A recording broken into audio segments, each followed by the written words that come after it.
SRH last year మనం already SRH విధ్వంసం చూసాము. ట్రేవిడ్ షెడ్, అభిషేక్ శర్మ, క్లాసన్, నితీష్ కుమార్ రెడ్డి వాళ్ళ బ్యాటింగ్ చూసాము, వాళ్ళ స్కోర్స్ కూడా చూసాము. ఈసారి కొత్త ప్లేయర్ యాడ్ అయ్యారు, వారే ఇషాన్ కిషన్. సో నిన్న జరిగిన మ్యాచ్లో అభిషేక్ శర్మ మూమెంటం స్టార్ట్ చేశాడు, దాని తర్వాత ట్రేవిడ్ షెడ్ ఆ మూమెంటంని కంటిన్యూ చేశాడు. సో ఇషాన్ కిషన్ ఏకంగా 45 బాల్స్లో సెంచరీ కంప్లీట్ చేశాడు. దాని తర్వాత వచ్చిన క్లాసన్ కానీ, నితీష్ కుమార్ రెడ్డి కానీ టాప్ 5 బ్యాట్స్మెన్స్ అయితే 200+ స్ట్రైక్ రేట్తో 286 టార్గెట్ అయితే పెట్టారు.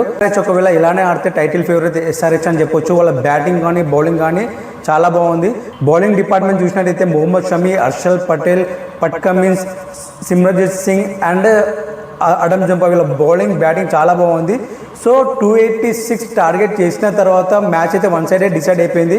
ఫస్ట్ ఇన్నింగ్స్లోనే ఎస్ఆర్హెచ్ విన్ అవుతుందని అందరికీ అర్థమైపోయింది. సో సెకండ్ ఇన్నింగ్స్ స్టార్ట్ అయిన తర్వాత రాజస్థాన్ రాయల్స్ టాప్ 3 బ్యాట్స్మెన్స్ అయితే 30 రన్స్కే 3 వికెట్స్ పడిపోయినాయి. దాని తర్వాత వచ్చిన సంజు శాంసంగ్, ధ్రువ్ జువెల్ వాళ్ళిద్దరు పార్ట్నర్షిప్ అయితే చాలా బాగుంది. ఇద్దరు హాఫ్ సెంచరీస్తో రాణించారు. దాని తర్వాత వచ్చిన హిట్ మేయర్, శుభమ్ దూబే వాళ్ళిద్దరు కూడా చాలా బాగా ఆడారు. సో 242 రన్స్ అయితే చేశారు వాళ్ళు కూడా. ఎస్ఆర్హెచ్ అయితే విన్ అయింది.